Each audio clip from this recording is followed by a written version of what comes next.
आज मैया कन्हैया को हृदय से लगाकर कहती है, कन्हैया हमें छोड़कर मत जाओ। जब भोर हुई, कृष्ण और बलराम रथ पर बैठने लगे तो मां जोर जोर से रोने लगी। रथ आगे के लिए बढ़ा तो गोपियां रथ के आगे लेट गईं। गोपियों ने कहा,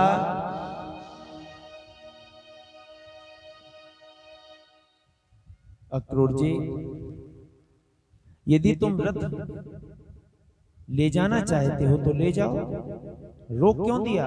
अक्रूर जी बोले, कैसे ले जाएं? रथ के सामने तुम लेटी हो, यदि हम रथ तुम्हारे ऊपर से निकालेंगे तो तुम मर नहीं जाओगी।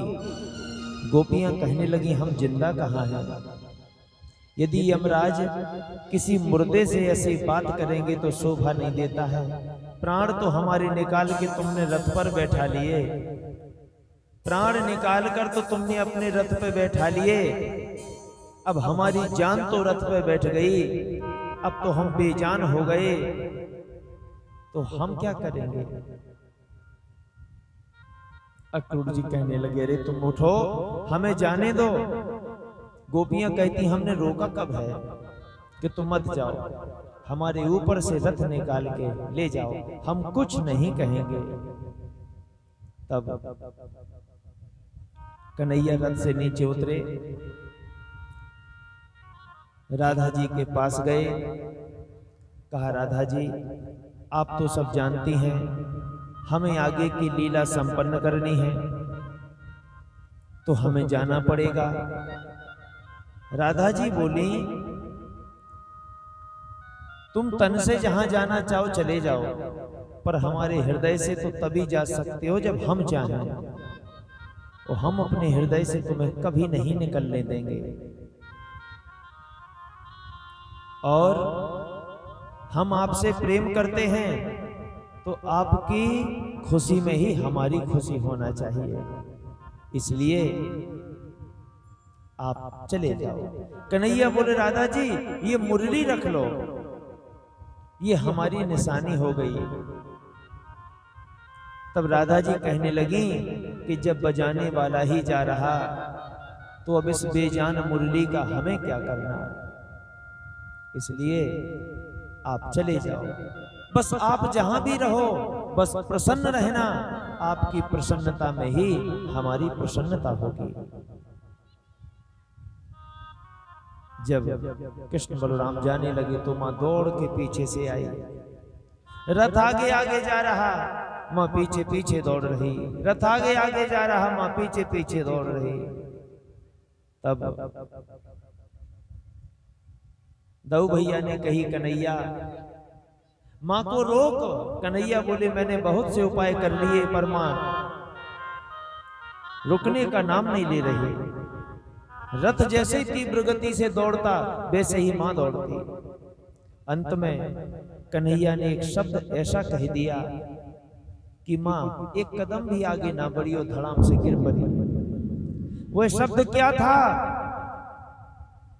दऊ भैया ने बहुत से बंधनों में बांधा पर मां नहीं बंधी, सारे बंधन तोड़ के भागी। लेकिन कन्हैया ने जब एक ऐसा बंधन बांधा कि मां उस बंधन को तोड़ ना पाई। वह बंधन क्या था? कन्हैया ने रथ से एक आवाज लगाई, मां तुझे अपने कन्हैया की सौगंध है, अगर एक कदम भी आगे बढ़ाया तो अपने कन्हैया का मरा मुंह देखेगी। और ये बात जब कही तो मां धड़ाम से नीचे गिर गई और सर फट गया। कन्हैया रथ से नीचे आए, मां मैंने ऐसे थोड़ी रोका था, तूने तो सिर फाड़ लिया। कहती, मेरे लाल यदि मैं एक कदम आगे बढ़ जाती तो अपने आप को तो बचा लेती, पर मेरे कन्हैया की सौगंध टूट जाती जो मैं कभी नहीं तोड़ सकती। बस मां वहीं बैठ गई। जाओ तुम दोनों जाओ, अब हम इतना भी आगे नहीं बढ़ेंगे क्योंकि तुम्हारी सौगंध ने हमें बांध दिया है, जाओ। कृष्ण बलराम बैठ करके जब मथुरा की ओर चले तो माँ वहीं बैठी रही, देखती रही। जब अंदर से विशेष पीड़ा हुई, व्याकुलता हुई, तो वहीं मूर्छित होकर बेहोश होकर गिर पड़ी। कृष्ण बलराम पहुंचे मथुरा, यमुना बाग में धोबी के यहां पहुंचकर धोबी का वध किया। जो धोबी के पास वस्त्र थे वह सखाओं ने पहने। माली के पास गए, वहां एक एक माला गले में धारण की। दर्जी के यहां गए तो व्यवस्थित वस्त्र करवाए। अब सखा कहने लगे, कन्हैया माला भी गले में पड़ गई, वस्त्र भी पहन लिए कि हम मामा जी के यहाँ आए हुए हैं, पर चंदन की कमी रह गई। तो सामने से देखा कि कात्वावरोर्तिवति तदुहानुलेपनम कंशांगने वा कथय सुसाधुना देहावयोरंग विलेश मुक्तमं श्रेयस्तेन चिराद भविष्यति। सामने से कुबड़ी हाथ में चंदन का कटोरा लिए आ रही थी। कन्हैया ने पूछा, देवी तुम कौन हो? तब वह कहने लगी कि दास्य में हम सुंदर कंस समंता, मैं महाराज कंस की सेविका हूं, चंदन बनाने का काम करती हूं। मेरे हाथों से ही महाराज कंस चंदन पसंद करते हैं, उन्हें बड़ा प्रिय है। तो सखा कहने लगे, मैया हम ही सबको लगा दो। तो बोली, हम कुरूपणी हैं, कुबड़ी हैं, क्या हमारे हाथ से लगवाओगे? सखा बोले, हमारो कन्हैया कबहू रंग रूप नाय देखे, कबहू शरीर की सुंदरता नाय देखे। यदि तुम्हारे पास मैया लगावे को सुंदर मन होए तो तुम लगा दो। तब उसने सभी को चंदन लगाया। सखा बोले, कन्हैया या को भी उद्धार कर दे। कन्हैया ने दोनों पांव पे पांव रखे, टोड़ी हाथ में पकड़ के उठा दिया, सो सीधी हो गई। अब बोले, घूंघट खोल। बिना घूंघट खोले तू सुंदर नहीं होगी। और जब उसने घूंघट खोला, कन्हैया ने दृष्टि डाली तो सुंदर बन गई। ये कौन थी? ये थी शूर्पणखा। त्रेता में जब भैया लक्ष्मण ने इसके नाक कान काट दिए तो ये ब्रह्मा जी के पास गई कि मेरे नाक कान जोड़ दो, क्योंकि सर्जरी का विभाग तो आप ही के पास है। ब्रह्मा जी बोले, नहीं, तूने भगवान का अपराध किया है, वही जब क्षमा करेंगे तब ये होगा। लिखवा के लिया। शंकर जी के पास गई, मेरे नाक कान जुड़वा दो। शंकर जी ने भी भगा दिया। तब ये रोने लगी। तब शिव जी ने कहा था कि सुन, तू अकड़ के गई थी भगवान के पास, आज से तू एक संकल्प ले ले कि झुक के चलेगी। बस एक ही व्रत धारण कर ले कि झुक के चलेगी, तो एक दिन वही जिसने नाक कान काटे थे वही तुझे उठाने के लिए आएगा। आज हमारे कृष्ण कन्हैया लाल ने उस शूर्पणखा के नाक कान अपनी दृष्टि से जोड़ दिए और सुंदर बना दिया।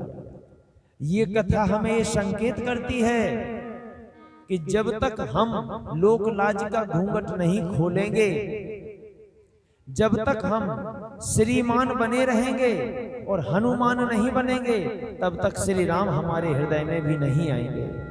क्योंकि हनुमान के हृदय में ही श्री राम बसते हैं, ना कि श्रीमान के हृदय में। हम और आप तो श्रीमान बने हुए बैठे रहते हैं। निमंत्रण में देखो तब भी श्रीमान लिखा हुआ मिलेगा। कोई एप्लीकेशन लिखो तो श्रीमान पहले लिखना पड़ेगा। तो श्रीमान के हृदय में श्री राम नहीं होते, हनुमान के हृदय में श्री राम होते हैं। हनुमान उसे कहते हैं जिसने अपने मान को निकाल के फेंक दिया हो, वह हनुमान है। आपसे कहेंगे उठो भगवान के भजन में नाचो, आपको शर्म आएगी। बस यही तो श्रीमान का परिचय है। और जो उठ के नाचने लगता है, झूम झूम नाचे देखो भक्त हनुमाना, वो हनुमान है। जो दुनिया को देखता है वो श्रीमान है, जो दुनिया को देखता वो श्रीमान है, और जो भगवान को देखता वो हनुमान है, वो हनुमान है। अब प्रश्न ये आता है कि हमें गाना नहीं आता, सो महाराज जी हम नहीं गाते, हमें नाचना नहीं आता इसलिए हम नहीं नाचते। तो आपके बच्चे जब छोटे होते हैं तो वो कहे मम्मी थाना थाना, तो तुम किसी पुलिस स्टेशन में ले जाते हो क्या, खालू बेटा जो है थानो। वो भले ही कहे मम्मी थाना थाना, पर आप यही समझती हो कि बेटा को खाना खाना है, तुम यही समझती हो। वो कैसा भी बोले तुम सीधा समझती हो। बच्चे छोटे छोटे उचकते हैं पर माँ ताली बजाती है, प्रसन्न होती है। उसी प्रकार हमारे परमात्मा परम पिता है। हम कैसा भी गाएं, हम मरा मरा भी बोलें, तब भी ब्रह्म के समान वो हमें कर देंगे, वो राम ही राम समझेंगे। हम कैसा भी उल्टा सीधा नाचें, पर वो ताली बजाते हैं ऊपर से कि हमारे बच्चे हमारे लिए नाच रहे हैं। माता पिता अपने बच्चों के नृत्य में कभी कमी नहीं देखता, वो तो प्रसन्न होता है कि मेरे बच्चे नाच रहे हैं। तो हनुमान के हृदय में ही भगवान बसते आज गोविंद ने उद्धार किया। पहुंचे रंगभूमि में जहां सल तोसल चाणूर मुष्टक महाराज कंस अपने सिंहासन पर विराजमान हैं। अनेक दूर देश से लोगों की भीड़ लगी हुई है। कंस ने कहा हाँ चाणूर मुष्टक अपने चेलों को भेजो। जैसे ही चेले आए कृष्ण और बलराम को पकड़ गए, कुश्ती होने लगी। जो वृद्ध माताएं बैठी थी वो प्रार्थना करती हैं कि हे भगवान कृष्ण बलराम की ही विजय हो। तो यह कथा ये भी संकेत करती है कि अगर आपके साथ बस्ती की जनता जनार्दन की दुआएं आपके साथ है तो आपका कोई बाल बांका नहीं कर सकता है। आज कृष्ण बलराम के साथ समुचित जनता का आशीर्वाद है। कृष्ण और बलराम ने सल तो सल को उठा के दे मारा, दोनों का प्राण हो गया। इसके बाद चाणूर और मुष्टिक उठे। कंस ने कहा संभालो, क्या कर रहे हो, क्यों देरी कर रहे हो। चाणूर मुष्टिक बोले बस महाराज आप भयभीत ना हो, चंद मिनट में दोनों का प्राण हो जाएगा। कृष्ण बलराम से भिड़ गए। दाऊ भैया ने जब घुमा के एक दिया और कन्हैया ने दिया, सो दोनों का प्राण हो गया। कन्हैया ने अपने मामा के केस पकड़े और घसोड़ना शुरू किया। इतना घसोड़ा कि अधमरा तो मामा जी को घसोड़ घसोड़ के कर दिया। और बाद में कहा बोले देख मेरी आंखों में माँ और एक और माँ, तू दो माँ है, इसलिए तेरे कर्म तेरे साथ पर मेरा धर्म मेरे साथ। तूने मेरे साथ जो किया है और मैं तेरे साथ क्या कर रहा हूं ये देख ले। देख मेरी आंखों में। जैसे ही कंस ने कन्हैया की आंखों में देखा और जोर से एक मुष्टिक का प्रहार किया, कंस का प्राण हो गया और प्राण ज्योति निकल के भगवान में समाहित हो गई। बोलिए कंस मर्दन भगवान की जय। अब बताइए, जिस मामा ने कम से कम 10 शत्रुओं को भेजा मारने के लिए, एक नहीं 10 शत्रुओं को भेजा मारने के लिए, और बदले में उसी भांजे ने अपने मामा की सदगति कराई। वैसे कन्हैया को तो क्या करना चाहिए,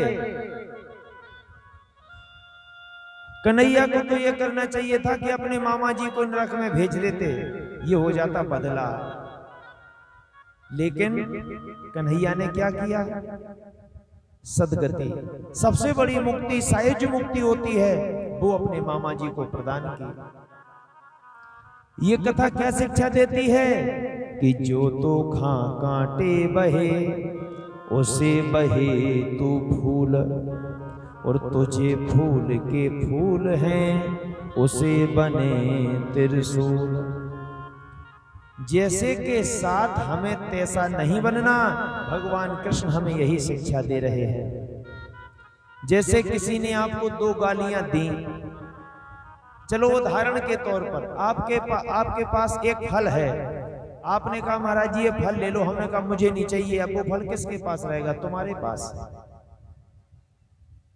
उसी प्रकार यदि तुम्हें कोई दो गालियां दे तो बदले में तुम कुछ मत बोलो, वो गालियां उसी के पास ही रहेंगी, वो तुम्हारे पास नहीं आएंगी। लेकिन हम लोग तो और LIC की पॉलिसी लेके चलते हैं, कोई दो गालियां दे हम 4 दे देते हैं, तुरंत डबल। वो 4 दे हम 8 दे देते हैं, वो 8 दे हम 16 दे देते हैं, वो 1 थप्पड़ मारे हम 2 मारते। देखो, हर झगड़े के बाद समझौता होता है, हर झगड़े का अंत समझौता है। अगर पहले से ही समझौता बना रहे तो फिर झगड़ा होगा ही काहे को। और हमारे तुम्हारे झगड़े में फायदा किसी तीसरे को होता है। काले कोट पहनने वालों का फायदा होता है, खाकी वर्दी पहनने वालों का फायदा होता है, यहां तक कि जो डॉक्टर है वो डॉक्टरी में वो भी पैसा लेता है। सफेद कोट और काला कोट जिसे लग गए ना वो बर्बाद हो गया। बाबू को दो, पेशगार को दो, इन साहब को दो, उसको दो, देते रहो देते रहो देते रहो। बाद में समझ में आती ना झगड़ते ना मिटते। तो पहले से ही समझौता बना के चलो ताकि झगड़ा हो काहे के लिए। तुम सोचते हो हम 2 थप्पड़ मार देंगे वो सुधर जाएगा, तुम्हारे थप्पड़ मारने से कोई सुधरता नहीं है और बिगड़ जाता है। समझाने से व्यक्ति सुधरता है, मारने से व्यक्ति बिगड़ता है। अगर तुमने 2 डंडों से व्यक्ति को सुधार दिया तो उसने तुम्हारी रिपोर्ट क्यों कर दी? इस पे भी विचार करना चाहिए। इसलिए जब फेस टू फेस होते हैं, जब फेस टू फेस होते हैं तभी बल्ब फूटता है, सिंगल फेस पे कभी बल्ब नहीं फूटता। उसी प्रकार यदि कोई सामने से क्रोधित होके आ रहा है और उसी क्रोध में तुमने अपना क्रोध दिखा दिया तो ये फेस टू फेस होगा। इसलिए अगर कोई फेस बन के आ रहा है तुम अर्थ बन जाओगे तो बल्ब कभी नहीं फूटेगा, घर कभी बर्बाद नहीं होगा। याद रखना। आप लोगों के लिए एक और विशेष शिक्षा है, ध्यान से सुनो। अगर जो बात करेगा हम खड़ा कर देंगे फिर बुरा लगेगा आपको, वो पीछे बैठवा देंगे। हमारी क्लास में जो बच्चे उद्दंडता करेंगे उनको सबसे पीछे जगह है। कथा सुनना है तो फिर कथा मन लगा के सुनो, नहीं सुनना है तो वहां बैठो या अपने घर चले जाओ। स्वयं डिस्टर्ब ना हो ना दूसरों को करो। तो आप लोगों को क्या करना है, जब आपके पति देव गुस्से में घर आए तो उस समय आप कुछ बात मत करो उनसे। वो तो क्रोध में है ही है, उनका पारा तो गर्म है ही है। उस समय सबसे पहले आप 1 गिलास ठंडा पानी दो तो आएगी शरीर में ठंडक। फिर कहो कि चलो भोजन कर लो, फिर कराओ भोजन। और जब वो भोजन कर लेंगे तो फिर भोजन करने के बाद गुस्सा नहीं आती, फिर आलस आता है और नींद आती। फिर जब पति देव जमुई लेने लगेंगे तुम्हें जितनी सुनाना हो सुना लेना, वो लौट के जवाब नहीं देंगे। क्यों नहीं आ रही नींद? गुस्सा कहां से आएगी? हंसेंगे वो, तुम फिर सुना लो जो भी सुनाना हो। कहानी कहां बिगड़ती है? एक तो पति देव पूरे दिन से खेतों में काम कर रहे हैं, शाम को बेचारे हरे थके आए हैं, तो तुमने और अपना पोथन्ना रख लिया सुनाने के लिए। वो घर में प्रवेश नहीं कर पाए, तुमने सुनाना शुरू कर दिया, तो फिर अब क्रोध तो आएगा ही आएगा। दूसरी बात, कभी ये मत कहो कि असील को होए तो मार। अब तुम खुद न्योता दे रही हो कि असील का हो तो मार। इसी असील के चक्कर में मुड़ फुरियाई हो जाती है, हाथ पैर टूट जाते हैं। एक बार यही कह दो कि असील का हो तो ना मार। तो क्रोध जो होता है ये है अग्नि, और क्रोध अग्नि के समान है, और अग्नि जहां जाती है जलाने का काम करती है। चाहे घर हो चाहे हार हो, जहां भी अग्नि लगेगी जलाने का काम करती है। इसलिए पति अगर क्रोध में हो तो तुम धैर्य धारण कर लेना। 2 चीजें जीवन में अपना लो, सुखी रहोगे। कम खाओ और गम खाओ। कम खाने से तन स्वस्थ रहता है और गम खाने से मन स्वस्थ रहता है। आज हमारे गोविंद ने अपने मामा की सदगति की। कन्हैया ने कहा बुरा करना तेरा स्वभाव, अच्छा करना मेरा स्वभाव। जो गलती पे गलती करे उसे शैतान कहते हैं। जो गलती पे गलती करे उसे शैतान कहते हैं। और जो गलती करके सुधार ले उसे इंसान कहते हैं। और जो कभी गलती ही ना करे उसे भगवान कहते हैं। भगवान तो अपने स्वभाव के लिए जाने जाते हैं, कैसा भी जीवन के सानिध्य में पहुंच जाए कल्याण ही होता है। आज मामा का वध किया, अपने नाना जी को कारागृह से मुक्त किया और राजगद्दी पर बैठाया। अपने माता पिता वसुदेव और देवकी को भी कारागृह से मुक्त करके कृष्ण बलराम अपने घर चले गए। आज वसुदेव जी ने अपने दोनों पुत्रों के केस कटवाए। अवंतकापुर उज्जैन में सांदीपन गुरु के यहाँ विद्या ग्रहण करने के लिए भेजा।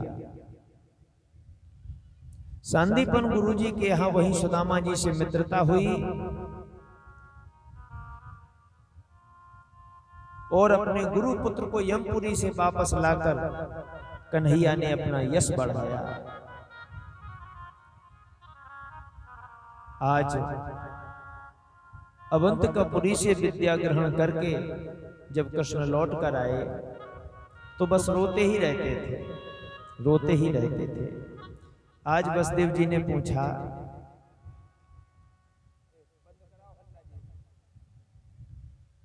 आज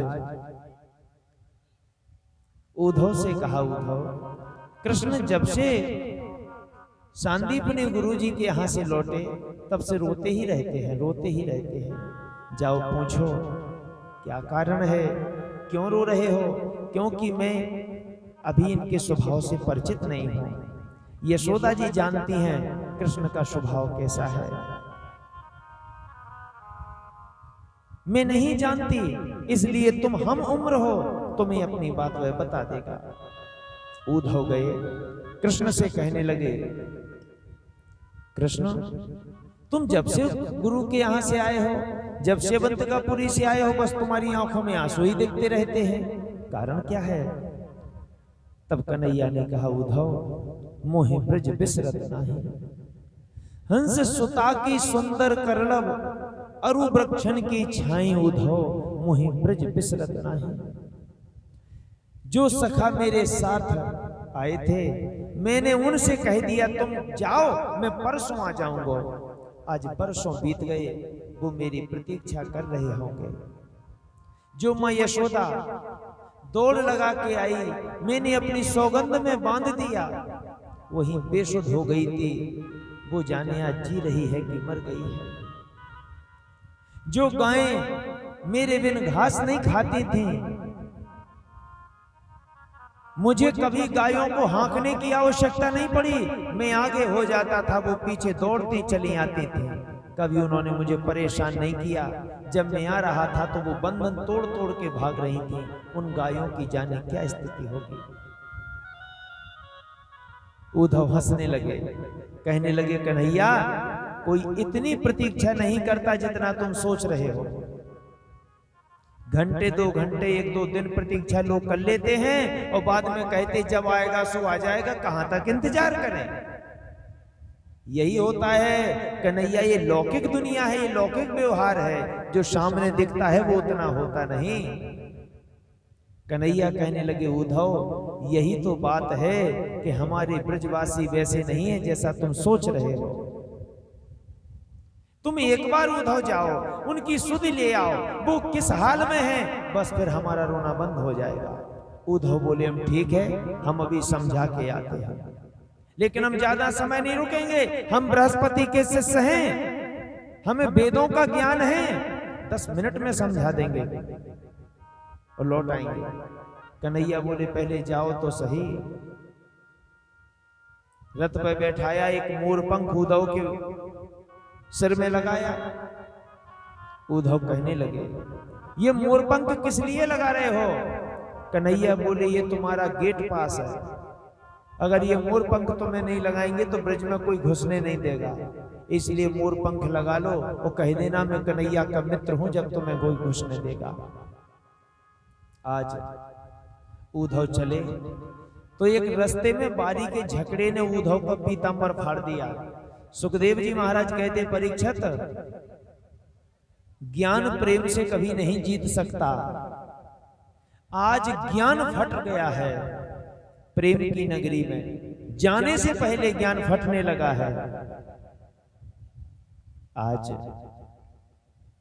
जब उद्धव वृंदावन पहुंचे तो सामने देखा कि कृष्ण के वो सखा, जिनसे कृष्ण ने कहा था कि जाओ परसों आ जाऊंगा, वो सखा वृंदावन के बाहर पत्थरों पर बैठे थे। उद्धव दूर छुप के सुन रहे हैं कि ये क्या बातें कर रहे हैं। एक कह रहा, देखो तो अभी तक नहीं आया, दूसरा कहता आज नहीं कल जरूर आएगा। उनके भाव गीत के माध्यम से हम सुनते हैं। कहते हैं, ए मेरे दोस्त लौट के आजा, बिन तेरे जिंदगी अधूरी है। ऐ मेरे दोस्त लौट के आजा, बिन तेरे जिंदगी अधूरी है। आके तो देख मेरी हालत को, बिन तेरे हर खुशी अधूरी है। ऐ मेरे दोस्त लौट के आजा।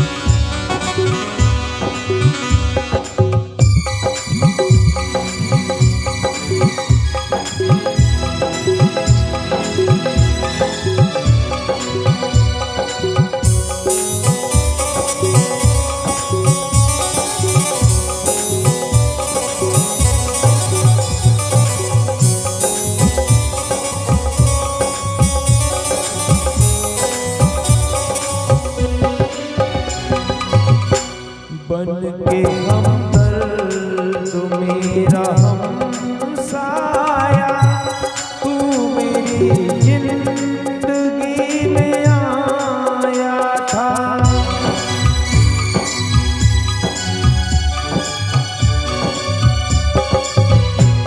बन के हमदर्द मेरा हमसाया, तू मेरी जिंदगी में आया था। प्यारी अपनों से भी ज्यादा किया मुझको तूने, लोग कहते हैं तू पराया था, लोग कहते हैं तू पराया था। ऐ मेरे दोस्त लौट के आजा, बिन तेरे जिंदगी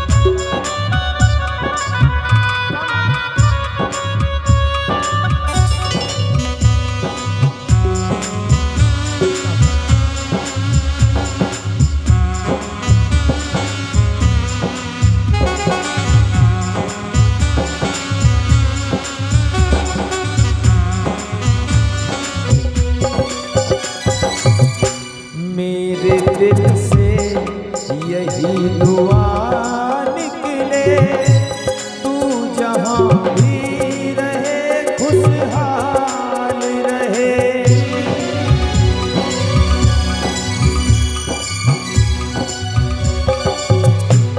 मेरे दिल से यही दुआ निकले, तू जहां भी रहे खुशहाल रहे। भूल के भी ना भुला पाऊं ए मेरे कृष्णा, हर घड़ी बस तेरा ये ख्याल रहे, बस घड़ी बस तेरा ही ख्याल रहे। ऐ मेरे दोस्त लौट के आजा, बिन तेरे जिंदगी अधूरी है। आगे तो देख मेरी हालत को, बिन तेरे हर खुशी अधूरी है।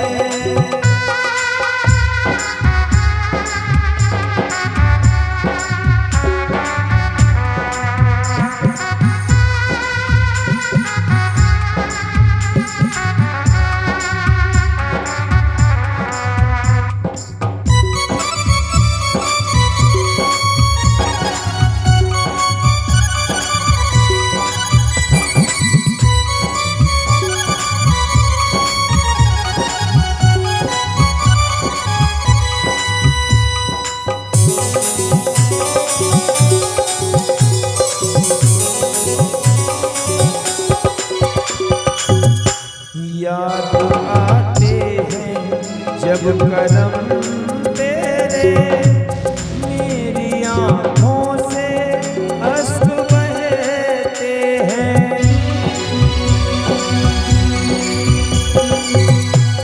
याद आते हैं जब करम तेरे, मेरी आँखों से अश्क बहते हैं। तेरे एहसानों का बदला मैं चुकाऊं कैसे, बहते आंसुए मुझसे कहते हैं, बहते आंसुए मुझसे कहते हैं। ऐ मेरे दोस्त लौट के आजा, बिन तेरे जिंदगी अधूरी है। आगे तो देख मेरी हालत को, बिन तेरे हर खुशी अधूरी है। ऐ मेरे दोस्त लौट के आजा, ऐ मेरे दोस्त लौट के आजा, ऐ मेरे दोस्त लौट के आजा।